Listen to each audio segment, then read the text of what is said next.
오늘은 뭔가 좋은, 안녕하세요. 예. 지난주에 뵙고 싶었습니다. 야, 그렇습니까? 근데 전달 받으셨어요? 그 저분이 빠지셨어요, 또, 오늘은? 자, 아주 눈이 아주 많이 오고 있네요. 그죠? 굉장히 추울 줄 알고 겁내고 왔는데, 뭐, 요 정도 날씨는, 해볼 만한 날씨 같아요. 그리고 이제 걱정이 돼요. 날씨가 좋으면 좋아서 다 놀러 가시느라고 빠질까봐. 안 좋으면 오시기 힘들어서. 그죠? 자네는 짝꿍 어디 갔어? 몸이 좀 안 좋대? 그래. 사랑한다고 전해줘. 자, 오늘 배워야 될 것이, 혹시 이런 멘트를 전달받고 싶어서 일부러 결석하면 안 되겠죠? 그래. 이따 끝나고 병문안 갈 거야? 아이고, 부러워 죽겠어요. 그죠? 부러우면 지는 건데. 자, 오늘 배우셔야 될 것은 187쪽이 됩니다. 187쪽에 뭐가 있느냐? 재산세. 재산을 갖고 있는 사람이 내는 게 재산세죠. 따라서 오늘은 눈이 펑펑 쏟아지듯이 여러분이 사업해서 재산을 갖다가 많이 불리는 계기가 됐으면 좋겠습니다. 좋죠? 노. 합격을 한 다음에, 합격이 돼야 재산이 따라오는 겁니다. 그렇게 생각하시고, 공부하시기 좀 힘들다 그러면 재산하고 연결이 됐구나. 그러면 좀 욕심이 생기지 않겠습니까? 미래의 사장님들, 그죠? 그 다음에 그 얘기하면 또 안 되겠다. 공부부터 출발합시다. 오늘 재산세 세 문제 단원에 대한 겁니다. 오늘은 재산세만 배우시면 돼요. 해서 어려운 과정이 하나가 있습니다. 토지에 관한 분류. 그거 할 때는 기절하시고요. 나머지는 평범한 단원이 되겠습니다. 187쪽에 재산세가 나왔습니다. 재산세에 대해서는 세 문제가 출제가 되죠. 첫째 뭘 보느냐? 특징에 관한 것. 요 특징에 관한 것은 맨 앞에서도 나오고 맨 뒤에서도 나오고, 그 다음 조세총론 시간에 배웠던 게 오늘 반복이 많이 될 겁니다. 그러면 재산세다 그러면 첫째 어디에 해당한다? 지방세 해당한다. 그 다음 어디에 적었습니까? 강원도 원주시다 그러면 취득세는 어디 적었죠? 강원도. 재산세는 어디 적었죠? 원주시. 따라서 시, 군, 구세다. 이렇게 알아두면 되죠. 해서 재산세는 지방세면서 뭐가 된다? 시군, 구세가 된다. 그 다음 두 번째, 보유 단계에서 과세가 되니까 뭐라고 그러죠? 보유세. 여러분들 재산은 다 어디에? 장부에 등재가 돼 있겠죠. 여기서 말하는 장부라는 건 공부가 되죠. 자, 여러분이 땅을 갖고 있다. 어디에 등재가 돼 있을까요? 토지대장에 들어가 있죠. 그렇죠? 그럼 건축물에 대한 건 어디다 올라가 있죠? 건축물관리대장에 올라가 있죠. 따라서 여러분이 갖고 있는 재산은 장부에 올라가 있다. 그래서 우리가 대장과세 또는 대장세라고 얘기하죠. 근데 이거 헷갈리면 안 됩니다. 대장세라는 것은 토지대장, 건축물관리대장에 올라가 있는 걸로 과세가 된다. 그래서 대장세, 대장과세인데 헷갈리면 안 돼요. 꼭 등기가 돼 있는 재산만 재산세 낸다. 이건 아닙니다. 등기 여부와 관련이 있다 없다? 없다. 그러나 대부분은 다 어디 돼 있죠? 등기에 올라가 있다는 얘기죠. 그래서 우리가 대장세 이렇게 얘기하죠. 장부에 기록이 된 걸 근거로 해서 과세한다. 그냥 대장세인데, 등기가 안 된 것도 사실상 재산이면은 어떻게 되죠? 과세를 해야 된다는 것. 그 다음에 자, 이게 있죠. 여러분이 어서 와. 촬영하면서 이렇게 인사하긴 또 두 번째야. 몸 괜찮니? 그래. 왜요? 딴 분들은 왜 그래요? 성실한 친구인데 아프다니까 걱정이 되고, 또 어르신 안 나오신다니까 걱정이 되고 있는데 왜 내가 뭘 잘못했대? 예? 부러우면 지는 거예요. 그죠? 왜 결석하셨어 지난주에? 예? 애기 때문에 됐어요 이제? 참 억지로 일주일 전에 기억을 되새롭게 만들어요. 기가 막히죠? 결석 내가 잘 체크한다니까요. 그 자리가 비우면요 고기가 허해요. 그러니까 이름은 잘 외우기 힘드는데 그 자리만큼은 이제 기억 직업병이에요. 여러 군데를 다녀도. 이제 더 이상 이런 얘기 안 할 겁니다. 그랬다간 뜸은 결석하실 것 같아서 나가다가 요거. 그 다음에 요거죠. 우리가 집이라는 건 뭐예요? 집값 요즘 많이 올라가죠. 그럼 이 재산세라는 건 이거예요. 참 요것도 어거지인데 자네 재산이 있어? 상가 건물이 있어? 재미 좀 보겠는데. 그 다음에 집이 여러 개 있어. 재미 좀 보겠는데. 집값 좀 올라가겠는데. 돈 좀 벌었겠는데. 돈은 아직 벌진 않는 거죠. 집값이 3억이 올라갔다 그런 건 팔았을 때 3억이라는 돈이 들어오는 거죠. 재산만 갖고 있으면 집값만 올라갔다 뿐이지 나는 그 수익을 받다 안 받다? 안 받다는 얘기죠. 결국 재산세도 실현되지 않은 이익에 대해서 부과하니까 조금 억하심정이 생긴다는 얘기죠. 왜냐하면은 요번에 우리가 초과이익 환수제가 있잖아요. 이건 뭡니까? 미래 이만큼 이익 볼 거니까 추산한 이익에 대해서 50% 걷겠다 이거 아니에요. 그것도 실현된 게 아니잖아요. 그냥 올라간 거에 대해서. 그러니까 재산세랑 같은 개념이에요. 그러니까 미실현된 이익에 대해서 세금을 거두니까 조금 성질나는 세금이 된다. 아예 양도소득세처럼 돈을 주머니에 쥐고 있어서 이만큼 이익 봤으니까 세금 내겠다. 이러면 기분이 좀 덜 나쁜데 이건 이익은 보지도 않고 집값이 올랐다는 추정액에 대해서 세금 내는 거니까 그것도 한 번이 아니라 어떻게 돼요? 매년 내야 되니까 속상한 세금이란 얘기죠. 자, 그래서 요거는 당신 집값 올랐네, 돈 좀 벌었겠네, 수익 좀 받겠네, 그 수익에 대해서 과세한다. 그래서 뭐가 되느냐? 응익과세다. 요런 얘기를 하죠. 우리가 취득세는 뭡니까? 나 이번에 10억짜리 아파트 샀어. 능력 좋은데 능력에 대응해서 과세한다. 응능과세라 배웠고요. 재산세는 집값 좀 올랐네, 이익 좀 받겠네, 그 수익에 대응해서 과세한다. 뭐라고 그러죠? 응익과세다. 이런 표현을 쓰죠. 요게 나왔기 때문에 한번 설명하는 거예요. 큰 의미는 없습니다. 그 다음에 재산세다 그러면 중요한 게 과세 기준일이 되죠. 과세 기준일은 콕 찍어서 몇 월 며칠이 되죠? 6월 1일이 된다. 그러니까 6월 1일 날 현재 재산이 있어야지만 고지서 받을 수가 있다는 얘기죠. 자, 그리고 재산세다 그러면 때 되면 7월 달 아니면 9월 달에 뭐가 날라오죠? 고지서. 고지서에 의해서 걷는다. 뭐라고 얘기하죠? 보통 징수다. 이렇게 얘기하죠. 그러면 보통 징수다 됐고 마지막 하나 해볼까요?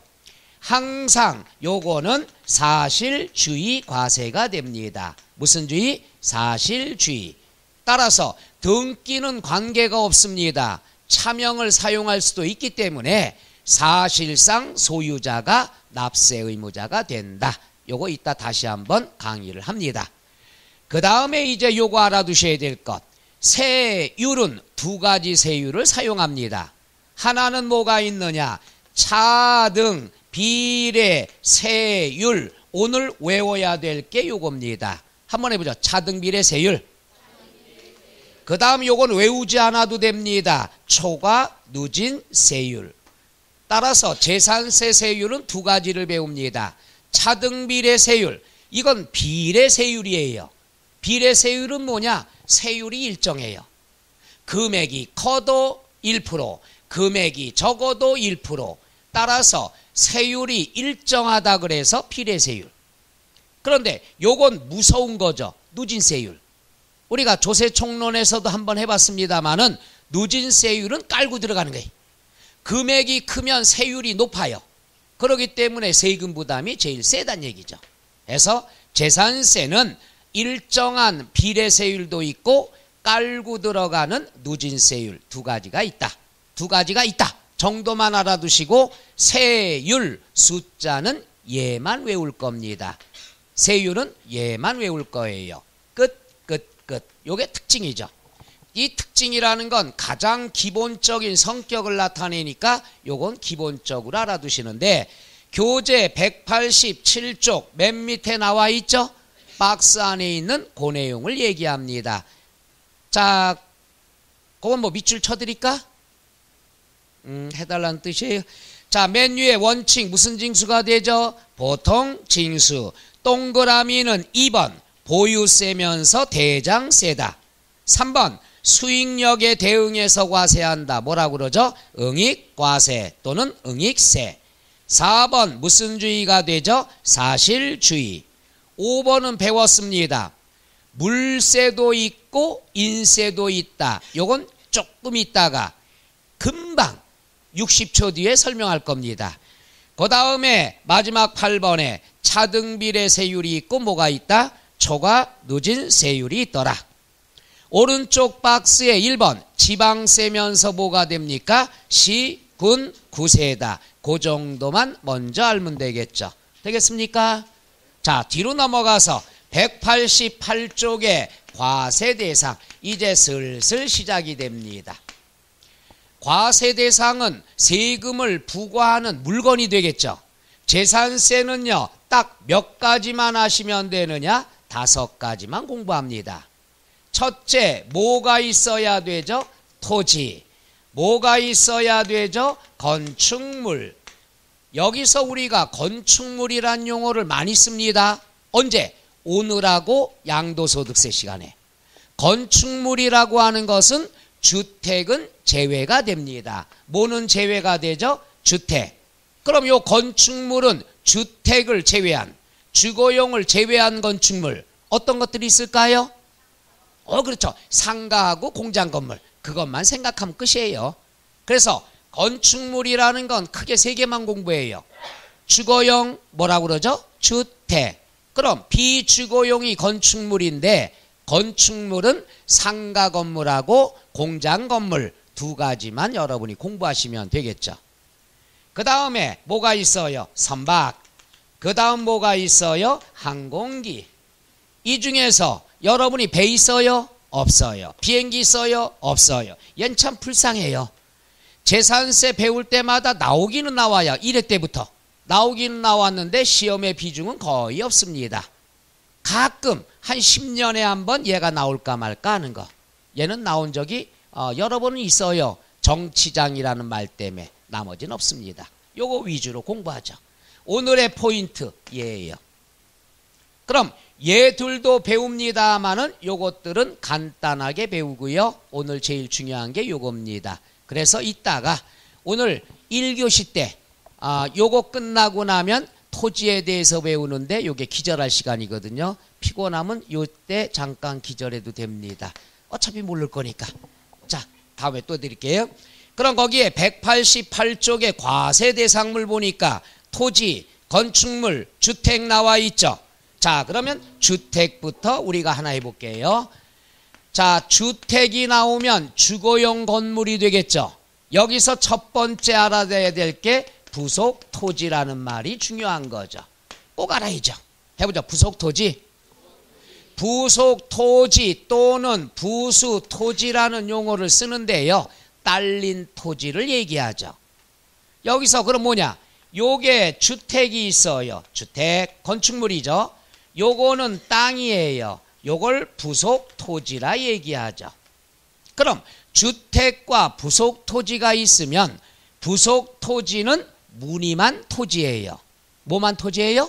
무늬만. 무늬만 토지고 항상 어디에 포함이 된다? 주택에 포함이 된다. 이건 필수입니다. 양도소득세 때도 또 나옵니다. 부속 토지는 무늬만 토지. 어디에 포함한다? 주택에 포함한다. 해서 주택에 포함을 한다. 이게 첫 번째 이론이 됩니다. 근데 이럴 때가 있겠죠. 집은 요만한데 땅을 이만큼 갖고 있고 야 이거 부속 토지야 우기면 안 된다는 얘기죠. 왜 우기느냐? 재산세는 주택에 대해서는 세금이 쌉니다. 토지에 대해서는 비쌉니다. 그러니까 이걸 악용하려고 땅만 이만큼 사고서 야 이거 나 다 부속 토지야 우기는 걸 막기 위해서 부속 토지의 한계를 명시해 뒀어요. 어디까지가 부속 토지로 인정하느냐. 물론 경계가 명확하면은 뭐 계산할 필요가 없습니다만은 경계가 명확하지 않다. 이런 거 대비해서 그럴 때는 어떻게 하느냐. 주택의 바닥 면적이 있어요. 무슨 면적? 연면적이 아닙니다. 2층이라고 그래서 2층의 면적 합계가 되는 게 아니라 바닥 면적. 땅에 붙어 있는 면적. 그럼 요 면적이 예를 들어서 20제곱미터다. 얼마예요? 근데 부속 토지를 내가 얼마 갖고 있냐? 500제곱미터의 땅을 갖고 있다 이거죠. 그럼 이걸 구분하는 게 재산세, 양도소득세 문제가 된다는 얘기죠. 계산 문제 나온 적도 있습니다. 그러면 바닥 500제곱미터의 땅이 있어? 집은 하나인데 그러면 우리가 뭐냐? 부속 토지를 계산을 해보자는 얘기죠. 부속 토지는 경계가 명확하지 않으면은 바닥 면적의 몇 배까지 인정하느냐? 10배까지만 인정해요. 그럼 바닥 면적이 20제곱미터다 그러면은 20제곱미터 곱하기 몇 배? 10배. 얼마가 되죠?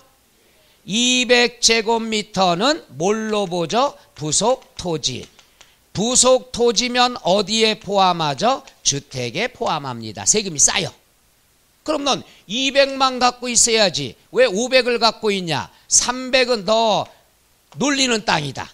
요건 뭐가 되죠? 토지분 재산세가 된다는 얘기죠.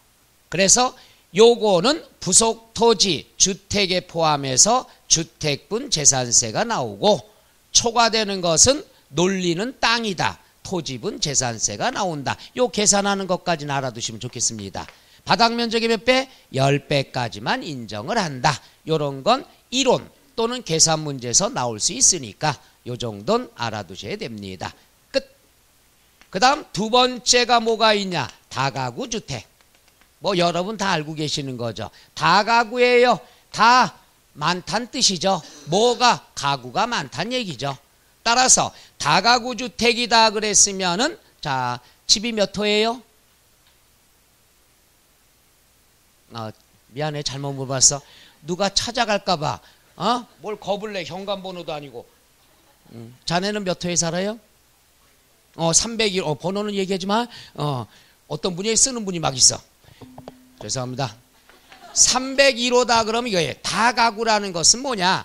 각각 생활을 할 수 있도록 분리된 공간은 하나의 주택으로 본다. 그 주택이 여러 개라서 뭐가 되죠? 다가구 주택이 되는 거죠. 요 개념은 원룸하고 좀 헷갈리지 마세요.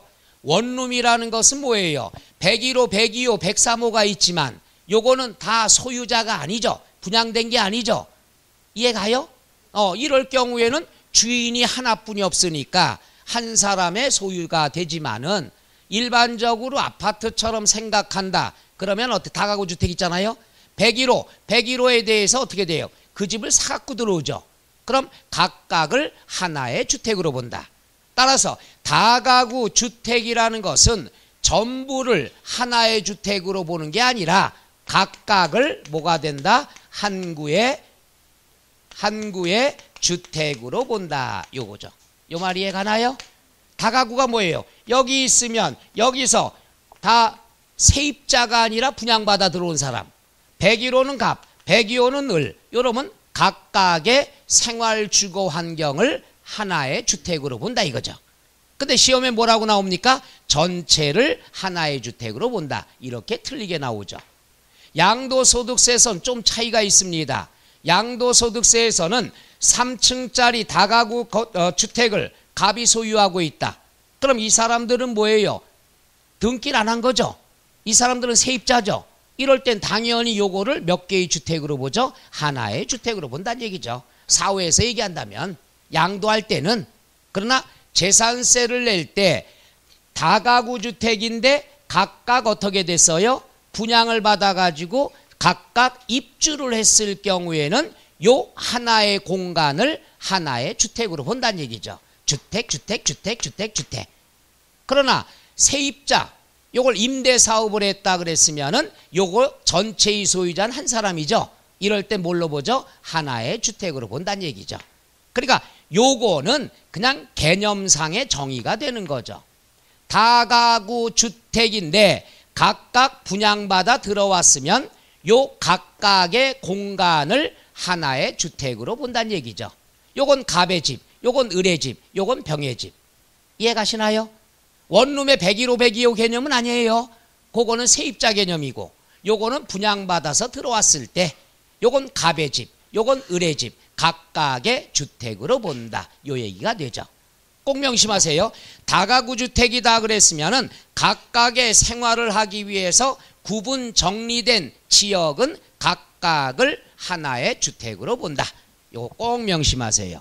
시험에서는 하나의 전부를 하나의 주택으로 본다. 이렇게 나온 적이 여러 번 있습니다. 그래서 다가구 주택이다. 그러면 분리된 공간을 각각 한 구의 주택으로 본다. 이렇게 알아두시고요. 그 다음 또 중요한 것이 뭐가 있냐? 겸용주택이죠. 겸용이다 그랬으면 뭐예요? 두 가지 용도가 되겠죠. 두 가지 용도가 뭐가 됩니까? 주거용이냐 비주거용이냐, 요 두 가지를 같이 사용하는 주택.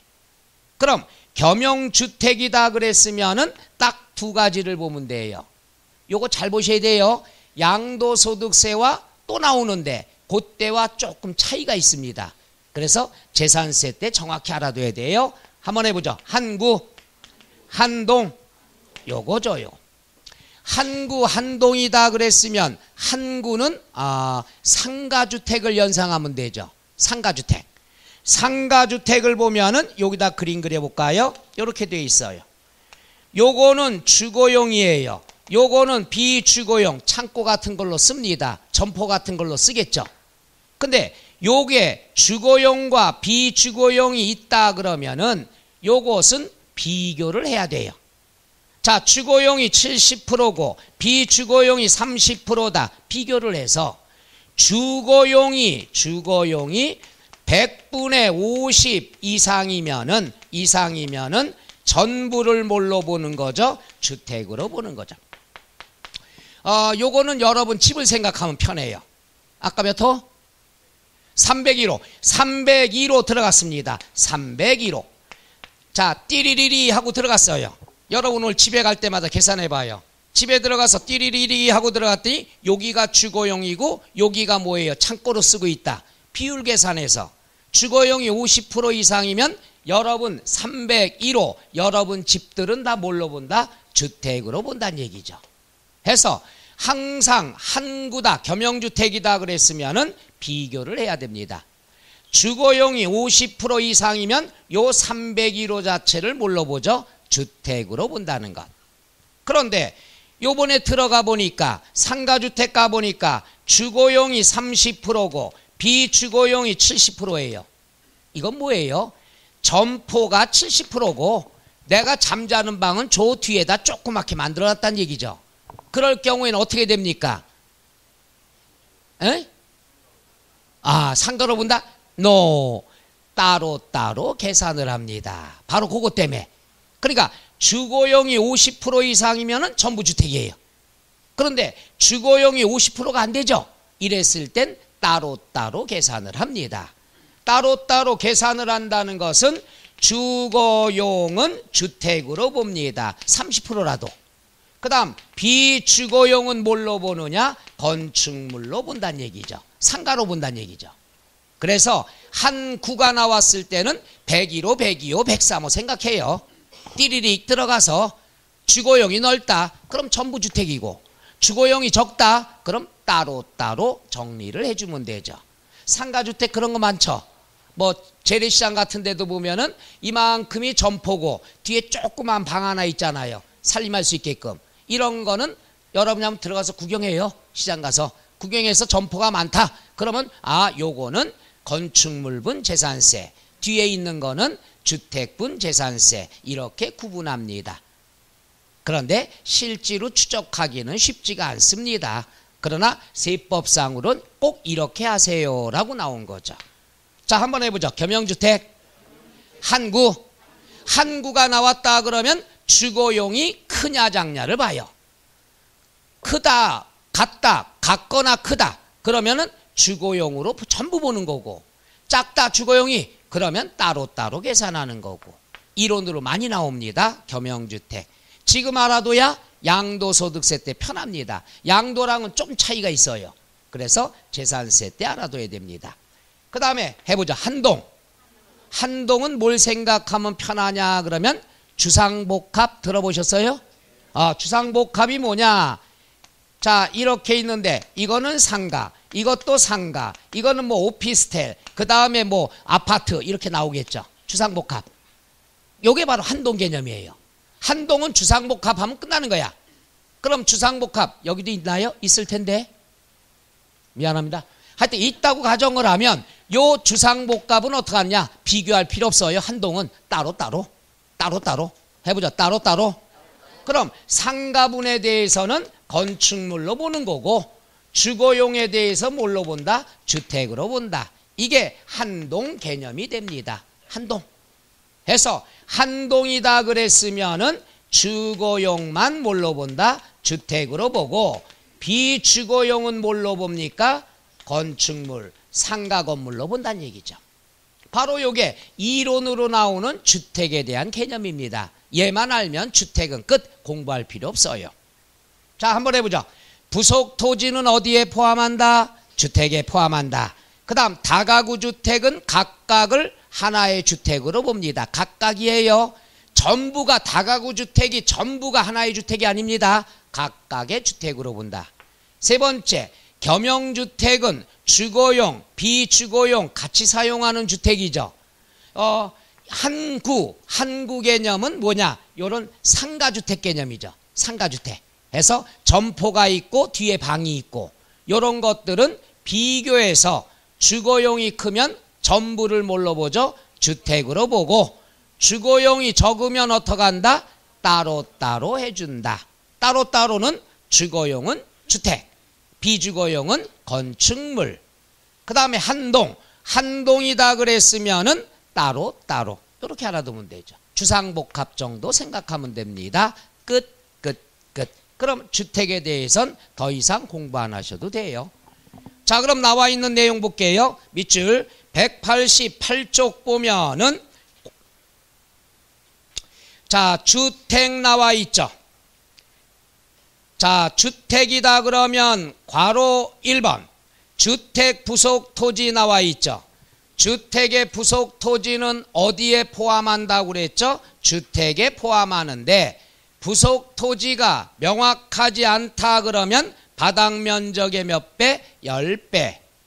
따라서 동그라미 1번 바닥 면적의 10배는 부속 토지로 봐서 어디에 포함한다? 주택에 포함하고 나머지 초과된 건 뭘로 처리된다? 토지로 처리된다. 기억나요? 그러니까 설명 들은 거를 참고로 하시면 좀 편합니다. 189쪽에 다가구 주택. 다가구 주택이다 그랬으면은 첫째 줄 중간 다가구부터 밑줄 한번 쳐볼까요? 다가구 주택은 한 가구가 동그라미 독립됐대요. 가구가 독립된 거예요. 독립하여 구분 사용할 수 있도록 분리된 부분을 한 구의 주택으로 본다. 이해가요? 꼭 알아두세요. 그리고 부속 토지는 우리가 이런 거 많이 했잖아요. 아파트도 그렇죠. 101호에 내가 살고 있다. 그럼 아파트 단지 내에 땅이 있죠. 이 토지를 갖다가 가구 수대로 어떻게 됩니다. 안분 계산 나눠줘야 되겠죠. 그래서 101호에 지분이 나오겠죠. 토지에 대한 거. 102호에 지분 나오겠죠. 그게 부속 토지 개념이 되겠죠. 그러니까 부속 토지는 가구별로 어떻게 해준다? 안분 계산이 들어간다는 얘기죠. 자, 이 경우에 부속 토지는 건물 면적 비율에 따라 나눈 면적을 각각 부속 토지로 본다. 뭐 여러분 아파트 사셨으면 매매계약서에 다 들어가 있잖아요. 그죠? 지분율, 땅에 대한 거, 전용, 그거 다 나타나죠. 그 다음 3번 겸용주택. 1번 동그라미 한구. 한구의 건물이 주거와 주거 이외 용도로 사용하고 있으면은 주거용 면적이 얼마 이상일 때 100분의 50 이상이면 전부를 뭘로 본다? 주택으로 본다. 박스 나왔죠? 첫 번째 위에 있는 건 주거용 면적이 크니까 전부 뭘로 본다? 주택으로 보고 두 번째는 주거용 면적이 적으면은 따로. 주택에 대한 것은 주거용은 주택, 비주거용은 뭐라고 그랬죠? 건축물 따로 우리가 그렇게 설명하면 되겠죠. 그 다음에 2번 동그라미 한동이다 그러면 비교할 필요 있다 없다. 무조건 따로예요. 한동의 건물이 주거와 주거 이외의 용도에 사용하면 주거용으로 사용되는 부분만을 뭐가 된다? 주택으로 본다. 말 이해가요? 한동은 무조건 따로 한구는 비교하라는 거. 그래서 박스에 나왔죠? 그 내용 되겠습니다. 자, 그 다음에 건물은 주거용은 주택, 주거 이외의 용도면 뭐가 되죠? 건축물. 부속 토지는 어떻게 되죠? 안분 계산 나눠줘야 되겠죠. 주상복합 연상하면 되죠. 그거 정리하면 끝이에요. 4번 선박, 5번 항공기 관계가 없죠. 자, 해서 주택에 관한 건 끝났고요. 그 다음에 2절 토지에 대한 과세 대상 구분 나와 있죠. 요 내용이요. 190종 맨 밑에 보면은 분리과세 대상 토지 있죠. 그 다음에 0.07, 0.2%, 4% 나와 있죠. 요건 이따가 다 배울 겁니다. 별도 합산과세, 종합합산과세 세 가지가 있죠. 요 세 가지에 관한 걸 지금부터 배우게 됩니다. 그런데 교재가 191, 192쪽까지는 쳐다보실 필요가 없어요. 그럼 192쪽에 2번 별 표시하세요. 뭐가 나왔죠? 분리과세 대상 토지. 분리과세 대상 토지는 1번 밑줄 0.07 저율 분리과세. 뒤로 넘어갑니다. 194쪽에 2번 0.2% 저율 분리과세. 그 다음에 넘어가서 197쪽 3번 4% 고율 분리과세. 그러니까 분리과세 토지가 몇 가지로 또 나눠진 거죠? 세 가지. 0.07, 0.2, 4%. 어떤 건 저율이라고 그러고 어떤 건 고율이라고 그러죠. 요건 뭐냐? 1%를 기준으로 해서 1%보다 낮다. 그러면 저율이라 얘기하고 1%보다 높다. 그러면 고율이라고 한다는 것만 미리 알아두는데 중요한 건 요겁니다. 분리과세 토지가 몇 개로 나눠진다? 세 개로 나눠진다. 이게 오늘의 포인트입니다. 얘만 공부하면 나머지 안 해도 돼요. 그 다음에 뒤로 넘어가서 198쪽에 맨 위에 3번 별표시 별도 합산과세. 페이지 굉장히 많죠? 이걸 칠판 하나에다 정리해 드릴 거예요. 요것만 이따 사진 잘 찍으면 돼요. 그 다음에 뒤로 넘어가서 202쪽 맨 위에 4번 별표시 종합합산과세 대상 토지. 그러니까 토지라는 걸 세 가지로 구분하는 게 포인트입니다. 분리과세, 별도합산, 종합합산. 이거 나누는 게 재산세의 가장 어려운 거예요. 그거 끝나면 납세 의무자부터는 슬슬 해도 됩니다. 자, 그러면 페이지 수가 굉장히 많죠. 그 다음에 거기에 뭐 1번부터 26번까지 나오고 정신없습니다. 이거 읽다가 기절하니까 이렇게 강의해 드릴게. 칠판 하나에다가 분리, 종합, 별도 한 판에다가 일단 정리하고요. 그 다음 교재 보면서 필요한 거 한두 개 더 첨삭을 해 드릴게요. 그러니까 밑줄 치는 것만 공부하시면 된다. 다른 건 안 보셔도 된다는 얘기죠.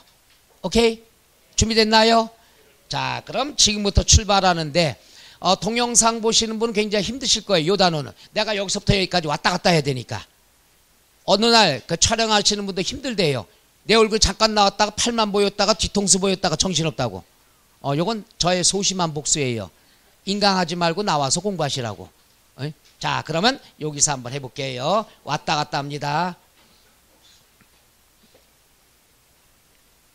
자, 토지에 대해서 배우는데 여기다 들어갈게요. 왔다 갔다 토지.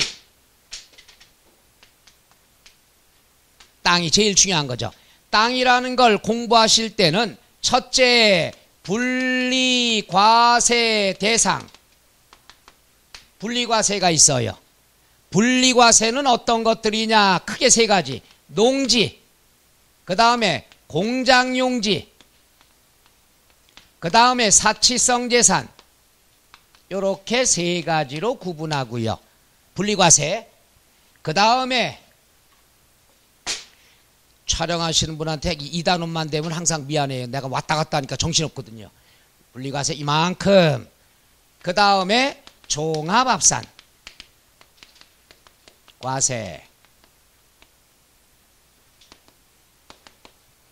종합합산이다 그랬으면은 뭐가 되는 거냐? 얘는 결론부터 얘기하면은 비사업용 토지예요.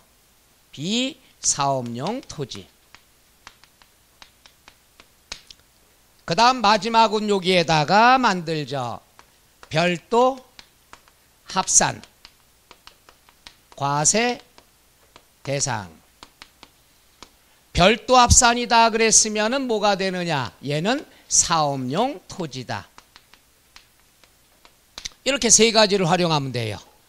오, 그럼 토지를 이걸 다 외워야 되냐? 노노노노. 얘는 무조건 사업용 땅이에요. 이건 공부 집중하기 필요 없어. 딱 두 개만 알면 됩니다. 이거는 사업용이야. 사업하려면 땅이 필요한 거예요. 이건 특별히 외우지 않습니다. 종합합산은 뭐냐? 투기 목적이에요. 놀리는 땅이에요. 이 정도는 구분할 수 있잖아요. 땅이 있는데 사업할 때 필요하다. 그럼 별도 합산. 이거 사업과 무관해. 땅값 올라가기 기다리고 있어. 그러면 종합합산. 오케이? 그 다음에 이제 분리과세. 분리과세에 있는데 일단 세 가지 나누는데 알아두실 때 이렇게 하면 돼요. 세금이 어느 게 비싸냐? 분리과세다 그랬으면 뭡니까? 쓰레기 분리수거예요. 따로따로 해요.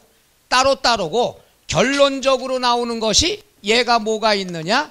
차등, 비례, 세율이에요. 따라서 금액이 커도 세율은 어떻게 된다? 일정하다는 얘기예요. 0.07%다. 100억도 0.07. 그 다음에 1000만 원도 0.07. 그러니까 금액 크기와 관계없이 세율이 일정하기 때문에 세금이 제일 쌉니다. 해보죠. 차등비례 세율.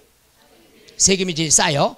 그 다음에 얘는 뭡니까? 여기도 자, 요거는 초과 누진 세율을 적용해요. 글자 그대로 누진이에요. 전기료처럼 깔고 들어갑니다. 누진 세율은 금액이 크면 클수록 세율이 커요. 세율이 커요. 높아요. 그러니까 금액이 클수록 세율이 높으니까 세금이 많을 수밖에 없죠. 요건 최대가 1000분의 2, 3, 5. 제일 높은 게 5예요. 제일 세요. 그래서 세금이 제일 큰 거예요. 그 다음에 별도 합산이다. 별도 합산도 뭐가 되느냐? 초과 누진 세율이에요. 얘도 누진 세율이니까 세금이 많겠죠. 근데 얘는 최대가 1000분의 2, 3, 4, 4분이 없어요. 그러니까 쉽게 얘기해서 누진 금액이 클수록 세율도 어떻게 된다? 크다. 그럼 얘도 크고 얘도 큰데 차이는 요거예요. 별도로 합산하느냐 종합 합산하느냐 요게 뜻이에요. 그러면 별도라고 하는 것은 별도로 지정된 땅만 더하는 거예요. 그러니까 더하는 게 적죠. 그러니까 세율이 낮고, 얘는 뭡니까? 종합합산 다 더하는 거야. 다 더하니까 금액이 크겠죠. 그러니까 높은 세율 적용할 수밖에 없죠. 얘가 제일 세요. 그 다음에 뭐예요? 별도 합산. 그 다음에 분리과세. 먼저 세금이 뭐가 크고 작나 개념을 알아야 돼. 근데 누진세율이 뭔지도 모르는데 뭐가 큰지 이해가 안 갈 거예요. 우리는 먹는 걸로 예를 들어야 돼. 그래서 이해 안 가는 사람들이 많을 것 같아서 요거면 딱 이해가 끝나요. 자, 여러분 저기 점심 때 뷔페들 많이 가세요? 대화가 안 되냐? 뭐 딴 데 가면 그런 거 있잖아요. 뭐 자연별곡이다, 애슐리다 뭐 이런 거 있잖아요.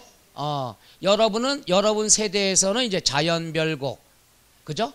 저 같으면 애슐리 이렇게 젊은 세대 뭐 이렇게 나눕니다만은 2만 원짜리에다가 그렇게 대놓고 비웃어요. 2만 원짜리다 생각을 해보자. 2만 원. 뷔페를 한번 생각해보면 딱이에요. 내가 생각해도 이거 설명 기가 막혀. 분리과세는 뭐냐? 여러분이 각자 가서 돈 내는 거예요. 각자 가서 같이 가되 돈은 각자 계산 더치페이 하는 거예요. 그럼 얼마 부담돼요? 한 사람당? 나는 2만 원만 내면 돼. 이게 분리과세예요. 제일 부담이 적잖아요. 오케이? 근데 요번에 이분이 한턱 쏘신대요. 한턱 쏘신대요. 쏠 거죠? 쏜대요. 큰일 났어. 이분만 따라다니세요. 이따 쉬는 시간에. 근데 이분이 조건이 있어요. 돈이 없으니까 여자분들 것만 낼게요. 그럼 이분은 뭐냐? 여자분만 하나 둘 10분이다. 10분 곱하기 2만 원. 얼마 부담해요? 20만 원. 이게 별도 합산이에요. 그러니까 여자분들만 별도 합산하고 이 친구도 한턱 낸대요. 남자분들 것만. 그럼 남자 것만 합산해요. 남자 것만 별도로, 여자 것만 별도로. 그러니까 금액이 어떻게 돼? 분리과세보다는 크지만 조금 더 크다는 얘기죠. 종합합산 뭐냐? 우리 반장님. 반장님이 오늘 쏘신대요. 진짜예요? 축하드립니다. 이분이 뭐냐? 남자분 여자분 할 거 없이 한꺼번에 골든벨을 쏘셨다는 얘기죠. 다 더한 거예요. 그러니까 여기 계신 분이 뭐 100분이다. 그럼 2만 원짜리 100분, 200만 원 부담하죠. 부담이 제일 클 수밖에 없죠. 이게 종합합산이 되는 거예요. 개념이. 종합 다 더해요. 남자 여자 종합합산. 제일 금액이 크죠. 여자만 별도로 더해요. 그럼 별도 합산 좀 적죠. 분리는 각자 더치페이예요. 싸죠. 여러분 좀 이해가요? 그렇게 생각하면 딱이야. 더워서 힘들어. 우린 역시 먹는 걸로 대화를 나눠야 돼. 이렇게 일단 그 개념부터 알면 돼요. 분리는 싸구나. 종합은 비싸구나. 별도는 중간이구나. 이렇게 하고 접근합니다. 자, 지금부터 출발할까요? 이제부터 왔다 갔다 합니다. 잘 보셔야 돼요. 이걸 세 토막으로 나눠서 해줄 거예요. 자, 첫째는 뭐가 있느냐? 개인 소유 농지가 있습니다. 우리가 농지라고 그러면은 네 가지로 나누죠. 됐어요? 네 가지로 나눈대요. 전설이. 뭐가 있냐? 전, 답, 과수원, 목장용지 네 가지를 얘기하죠. 이 중에서 세 가지 전, 답, 과수원만 먼저 합니다. 왜 목장은 빼놨냐? 좀 이따 설명해 드릴게요. 자, 그러면 개인 소유 농지가 나왔는데 개인 소유 농지다 그랬으면 땅을 공부할 땐 이렇게 공부하세요. 그럼 또 쉬워요. 2단계. 첫 단계는 세금이 싸냐 비싸냐 중간이냐 이렇게 접근하시고 거기에 맞춰서 땅은 지역을 보세요. 뭐냐? 있어야 될 곳에 있으면 쌉니다. 제일 싸요. 있어야 될 곳에 아니다. 그럼 뭐가 돼요? 투기 목적이에요. 제일 비싸다는 얘기죠. 별도 합산은 공부할 필요 없어요. 일단 얘네들이 공부해야 돼요. 있어야 될 곳에 있다. 그러면 싸다. 있어서는 안 될 지역에 있다. 그럼 투기 목적이란 얘기예요. 싸거나 비싸거나 항상 얘 둘을 같이 공부해요. 쟤는 아주 빼놔요. 사업이니까. 그럼 개인 소유 농지, 논밭 이런 것들이 어디 있어야 되느냐? 도시, 지역 밖에 있으면 돼요. 그렇잖아요. 저 도시지역 바깥에서 벼농사 짓고 있어요. 모내기 하고 있어요. 추수해요. 얼마나 멋있어요. 그죠? 안 멋있어요? 여러분이 딱 봐서 멋있다. 그럼 있어야 될 곳에 있으니까 멋있는 거예요. 그럼 요건 뭘 얘기하느냐? 군지역, 읍지역, 면지역 정도를 얘기하죠. 군은 면지역. 그죠? 있어야 될 곳. 거기다가 황혼까지 뭐예요? 석양이 자 칠 때 봐요. 이렇게 하고 있으면 멋있잖아요? 허리는 끊어질지언정. 멋있으면 분리과세예요. 그 다음 도시지역 안에 있다. 도시지역 안에 있으면 무조건 종합합산입니다. 여기다 같이 해볼게요. 좀 이따 할게요. 왔다 갔다 하면 더 동영상 보시기 힘들 것 같아서 최대한 안 움직이려고. 도시지역 안에 있으면 종합합산이에요. 무슨 말이냐? 서울 강남역 7번 출구 유명하죠. 만나는 장소가 대부분이 거기죠. 거기 이제 10번 출구로 바뀌었습니다만은 7번 출구 나갔더니 거기서 모내기 하고 있어요. 멋있어요? 이상해요? 이상하면 다 투기 목적이에요. 종합합산이 되는 거예요. 그러니까 1차적으로 땅은 있어야 될 곳에 있으면 싸다. 있어야 될 곳이 아니다. 그럼 투기 목적으로 보는 거예요. 그렇게 먼저 접근하면 쉽습니다. 그런데 도시지역 아니라 하더라도 허락된 지역이 있어요. 아주 우습죠. 뭐냐? 녹지지역. 그러니까 도시지역 아니지만은 허락된 지역, 개발 안 되는 지역, 여기에 농사 짓는 건 이해한다는 얘기죠. 또 뭐가 있느냐? 개발 제한 구역. 녹지 지역이나 개발 제한 구역에 농지가 있으면 인정을 해줍니다. 왜? 여기는 개발이 안 되니까. 따라서 투기 목적이 아니라고 봅니다. 그래서 도시지역 밖하고 똑같이 처리가 됩니다. 끝. 이게 첫 번째예요. 전답과수원은요, 도시지역 밖에 있거나 도시지역 안 중에서 허가락된 지역, 녹지지역, 개발제한구역에 농지가 있으면 인정한다 안 한다? 한다. 무슨 과세가 되죠? 분리과세가 되는 거죠. 그런데 여기 나왔습니다.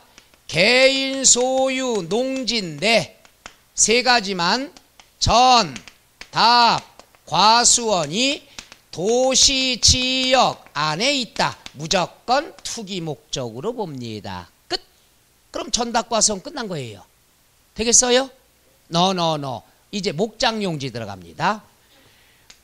목장용지가 들어가는데 목장용지는 농지인데 왜 따로 쓰느냐? 여기 있어요. 전답과수원은 면적 제한이 없습니다.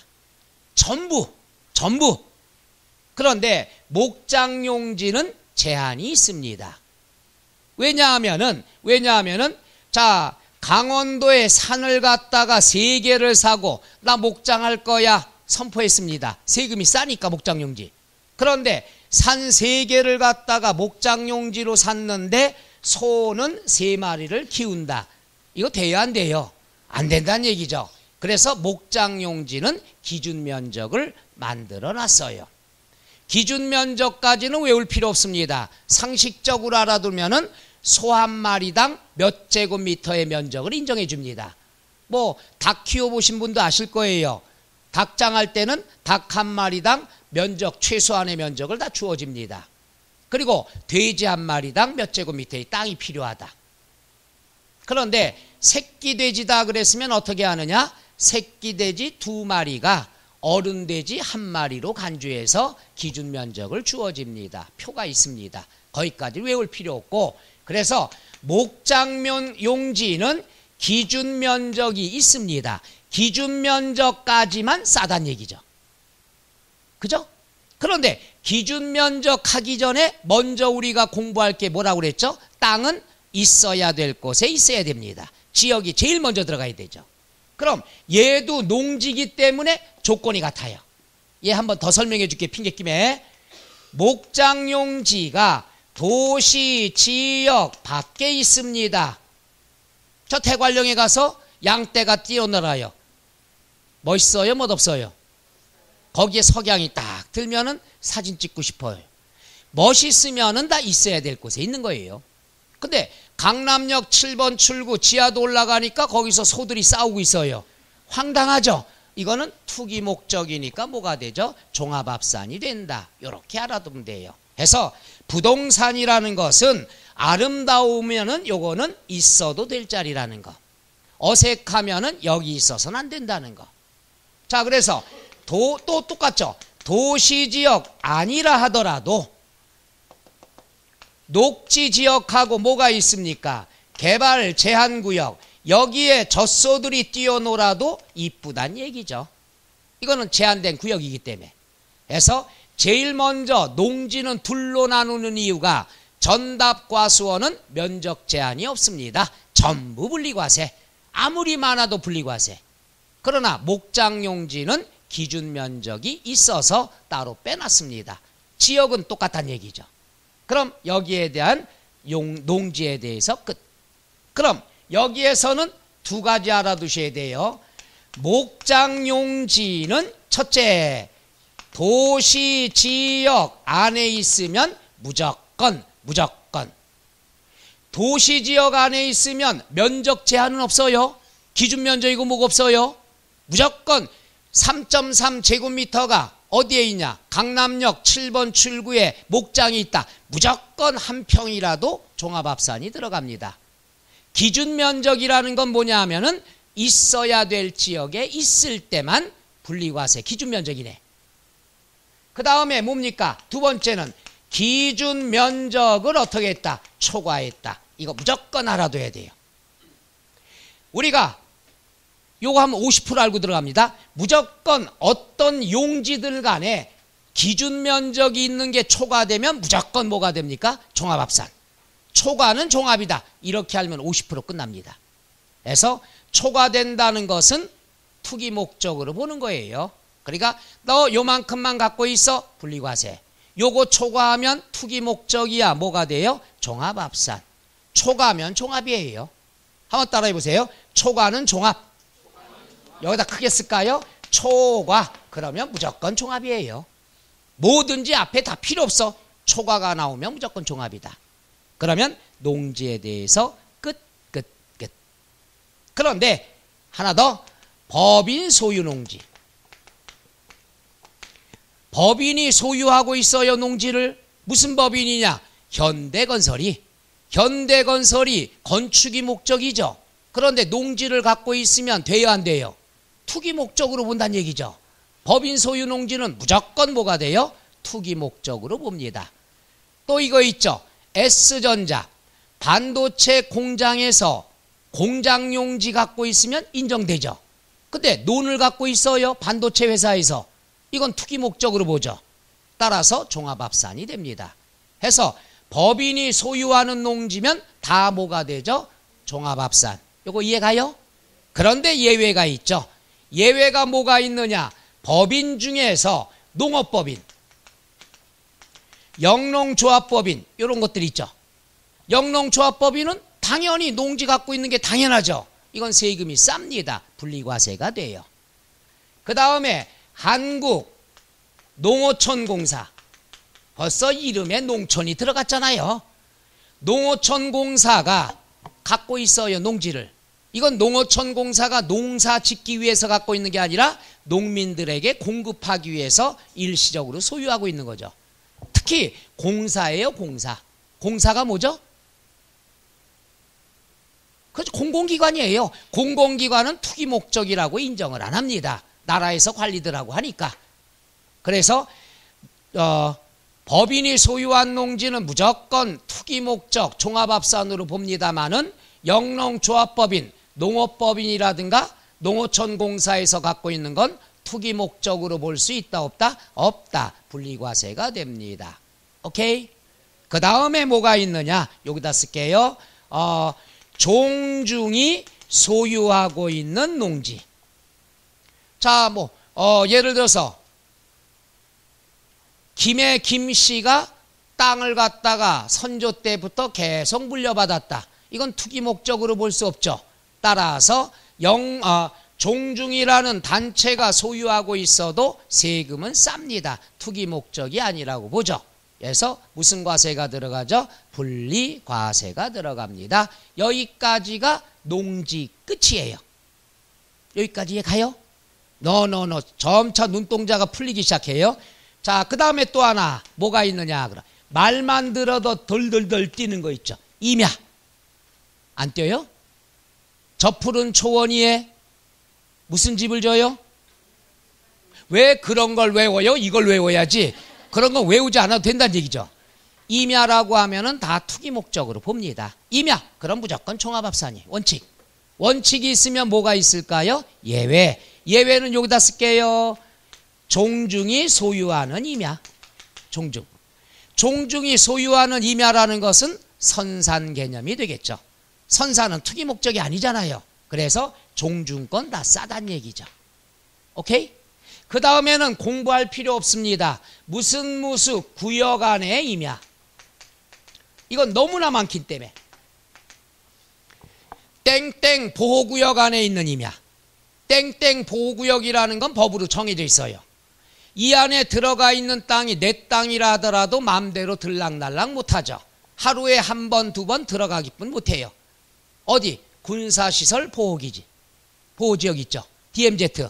거기에 들어가면 땅은 내 땅이지만 매매도 힘들어요. 그 다음 개발도 안 되는 거고.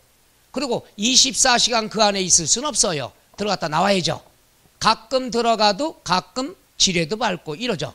그러니까 땅은 내 땅이지만 재산권 행사하기 힘들어요. 이런 땅은 투기 목적으로 볼 수가 없죠. 그러니까 이 안에 있는 건 다 뭐가 돼? 분리과세. 이 안에 법규가 나와요. 문화재 보호구역 안에 있어요. 어디냐면은 저기 속리산 가면은 거기에 뭐예요? 국립공원 있잖아요. 그 안에 땅이 내 땅이 조금 들어가 있어요. 내 맘대로 해요, 못해요? 못해요. 이런 데는 싸요.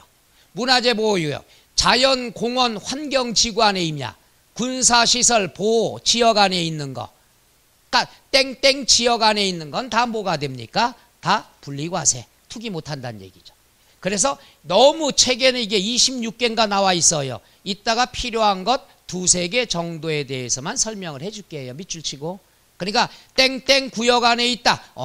땅은 내 땅인데 재산권 행사 못하는 땅이구나. 슬픈 땅이구나. 세금이라도 싸게 물려야지. 무슨 과세? 분리과세. 이러면 되겠죠. 되겠습니까? 대답이 시원찮아 가지고 자 10분간 쉬었다 가겠습니다.